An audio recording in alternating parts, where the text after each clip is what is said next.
Shalom, selamat pagi saudara-saudara yang dikasihi Tuhan. Selamat bertemu kembali dalam program Firman Menyapa HKBP Petojo. Marilah sebelum mendengarkan firman Tuhan, kita terlebih dahulu berdoa. Mari kita berdoa. Bapa kami yang di surga, syukur kami panjatkan kepadamu ya Tuhan, untuk satu hari yang baru, bersama dengan berkat yang baru yang Tuhan limpahkan dalam kehidupan kami hari ini. Maka biarlah hari ini juga kami jalani seturut dengan kehendak Tuhan, setia mengikut Tuhan dalam kebenaran. Untuk itu kami membutuhkan firman-Mu ya Tuhan, karena firman-Mu itulah yang akan menuntun kami menjalani hidup ini seturut dengan kehendak-Mu. Jadilah Allah bagi kami, dan kami akan menjadi umat-Mu yang setia. Berfirmanlah ya Tuhan, kami siap mendengarkan. Dalam Kristus Yesus kami berdoa. Amin. Firman Tuhan bagi kita pada hari ini tertulis dalam kitab Zakaria pasal 8 ayat yang 8, demikian dikatakan, "Dan aku akan membawa mereka pulang, supaya mereka diam di tengah-tengah Yerusalem. Maka mereka akan menjadi umatku, dan aku akan menjadi Allah mereka dalam kesetiaan dan kebenaran." Demikianlah firman Tuhan. Yang berbahagia adalah orang yang mendengarkan firman Tuhan serta memeliharanya. Amin. Jemaat yang dikasihi Tuhan, pernahkah kita bertanya, mengapa Alkitab kita dinamai dengan perjanjian?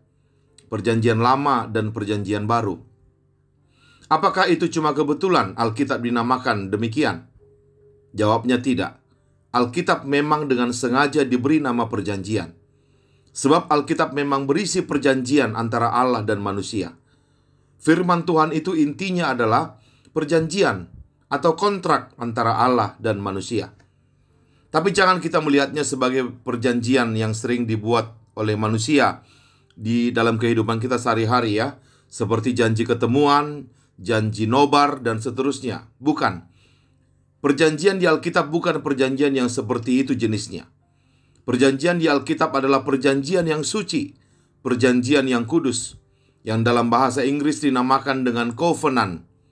Jadi hubungan antara Allah dengan manusia yang dicatat dalam Alkitab adalah hubungan perjanjian, bukan hubungan tuan dan budak. Dan perjanjian itu adalah perjanjian yang kudus, covenant, bukan sekedar agreement. Kalau dikatakan hubungan perjanjian, berarti dua belah pihak yang berjanji itu berdiri dalam posisi yang sejajar di dalam ikatan perjanjian tersebut. Sebab tidak ada perjanjian yang dibuat secara subordinat, di mana satu pihak lebih tinggi dari pihak yang lain. Yang namanya perjanjian pasti sama antara hak dan kewajiban dari kedua belah pihak yang berjanji. Jadi dalam ikatan perjanjian antara Allah dan manusia, Allah yang adalah sang pencipta menjadi sejajar dengan manusia ciptaannya yang fana itu. Maka itulah hebatnya Allah kita. Allah yang mau berjanji dengan umat ciptaannya. Sebenarnya bisa saja Allah menjalin hubungan dengan manusia dalam hubungan tuan dan budak. Wong manusia itu memang milik Allah. Bahkan kapan saja Allah mengambil rohnya dari manusia, seketika itu juga manusia akan rebah dan mati. Jadi Allah sebenarnya nggak perlu capek-capek mengadakan ikatan perjanjian dengan manusia. Karena kalau Allah mengadakan ikatan perjanjian dengan manusia, maka dengan sendirinya Allah jadi terikat oleh perjanjian itu. Allah jadi punya kewajiban terhadap manusia. Tetapi itulah Allah kita. Allah yang karena kasih-Nya, Dia lebih memilih untuk merendahkan dirinya, agar Dia dapat berdiri sejajar dengan manusia dalam sebuah ikatan perjanjian. Artinya, dalam ikatan perjanjian itu Allah jadi punya kewajiban kepada kita manusia. Apa kewajiban Allah kepada kita? Di nats renungan kita hari ini dikatakan, "Aku akan membawa mereka pulang, supaya mereka diam di tengah-tengah Yerusalem. Maka mereka akan menjadi umatku." Itulah kewajiban Allah terhadap manusia dalam ikatan perjanjian yang menjadi nats renungan kita hari ini. Allah berjanji akan menjaga kita umatnya dan menuntun kita keluar dari pergumulan hidup kita. Kalau dalam konteks Zakaria, Allah berjanji akan menjaga umat Israel dan menuntun mereka keluar dari pembuangan menuju Yerusalem yang baru. Tetapi yang namanya perjanjian memiliki kedua sisi, yaitu hak dan kewajiban harus sama-sama seimbang. Maka kalau Allah tadi dikatakan punya kewajiban kepada kita manusia, yaitu memelihara kita, menjaga, dan menuntun kita, maka Allah juga punya hak dari kita yang sudah digembalakannya itu. Apa hak Allah? Bagian akhir dari nats renungan kita hari ini berkata, "Aku akan menjadi Allah mereka dalam kesetiaan dan kebenaran." Hak Allah itu sekaligus juga menjadi kewajiban bagi manusia, yaitu Allah berhak untuk menjadi Tuhan bagi kita. Allah berhak untuk mendapatkan kesetiaan dari kita, bahkan setia dalam kebenaran dikatakan tadi. Jadi dalam ikatan perjanjian antara Allah dan manusia, Allah berjanji untuk menjaga dan memelihara kehidupan manusia, menuntun manusia dari perbudakan kehidupannya sampai kepada Yerusalem yang baru. Tetapi di sisi lain, manusia juga berjanji untuk menjadikan Allah sebagai Tuhan dalam kehidupan mereka. Manusia berjanji untuk setia kepada Tuhan dalam kebenaran.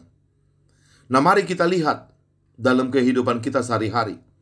Apakah perjanjian itu berjalan dengan baik? Ternyata tidak. Ada satu pihak yang setia menjalankan perjanjian itu.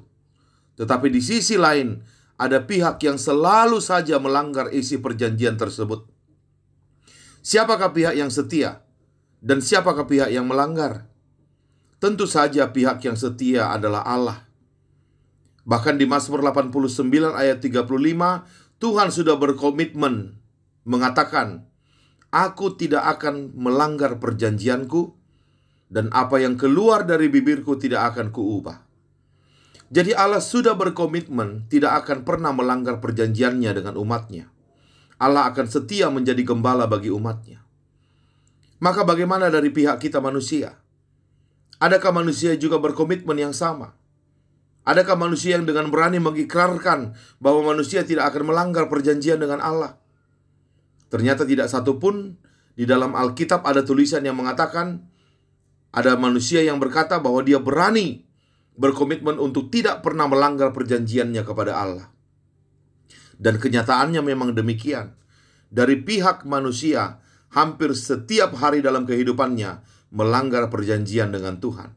Meskipun Tuhan sudah setia menepati janjinya kepada manusia itu. Padahal kalau kita pikir-pikir, siapa yang lebih pantas untuk membatalkan janji atau melanggar janji? Allah kah atau manusia? Jawabnya tentu saja Allah. Wong Allah lah yang sudah merendahkan dirinya dalam ikatan perjanjian itu untuk bisa menjadi sejajar dengan manusia. Ibarat Presiden Jokowi membuat janji ketemu dengan bawahannya.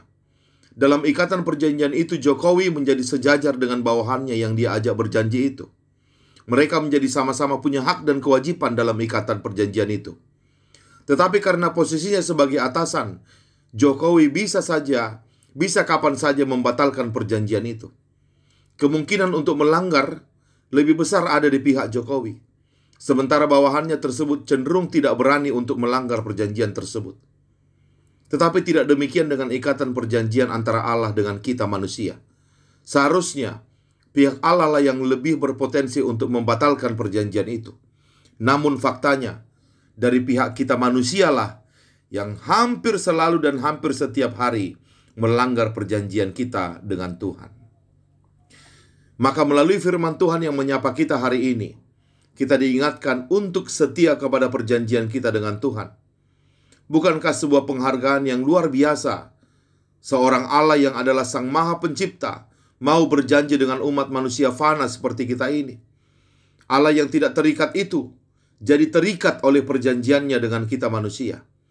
Dan sungguh indah Allah yang maha besar, maha kasih, maha kuasa, maha tahu, maha hebat, maha kudus, dan maha segalanya itu mau menjadi Allah kita, asalkan kita setia menjadi umatnya. Maka marilah menjadi umat Tuhan yang baik, karena memang demikianlah seharusnya sebuah perjanjian dilaksanakan. Ibarat kalau kita mau orang baik kepada kita, maka kita juga harus baik kepada mereka. Maka kalau kita mau Tuhan setia menjaga kita, maka kita juga harus setia mengikut Tuhan. Itulah prinsip yang tidak terbantahkan dari sebuah perjanjian. Itu sebabnya Tuhan berkata, "Aku akan menjadi Allah mereka, dan mereka akan menjadi umatku." Selamat menjadi umat Tuhan yang setia hidup di dalam kebenaran. Amin. Marilah kita berdoa. Terima kasih ya Tuhan untuk kesediaan Tuhan menjalin hubungan dengan manusia dalam sebuah ikatan perjanjian. Sehingga Tuhan tidak sekedar menuntut manusia untuk setia kepada Tuhan, tapi Tuhan sudah terlebih dahulu menunjukkan komitmen setia menjadi Tuhan dalam kehidupan kami. Setia menggembalakan kami, setia menjaga kami, setia memelihara kehidupan kami di dalam kebenaran. Maka karena Tuhan sudah setia, kami pun harus menunjukkan itikat baik untuk menjaga perjanjian itu tetap berjalan. Kami harus setia menyembah Tuhan, setia mengikut Tuhan, tidak menduakan Tuhan dalam kehidupan ini. Ya Bapa, tolonglah kami menjadi umat yang setia. Tolonglah kami untuk hidup setia di hadapan-Mu, hidup kudus di hadapan Tuhan, agar ikatan perjanjian itu benar-benar memuliakan Tuhan. Bersama dengan firman-Mu ya Tuhan kami jalani hari ini. Di dalam nama anak-Mu Tuhan Yesus Kristus kami berdoa. Amin. Selamat beraktivitas, Tuhan Yesus memberkati. Shalom.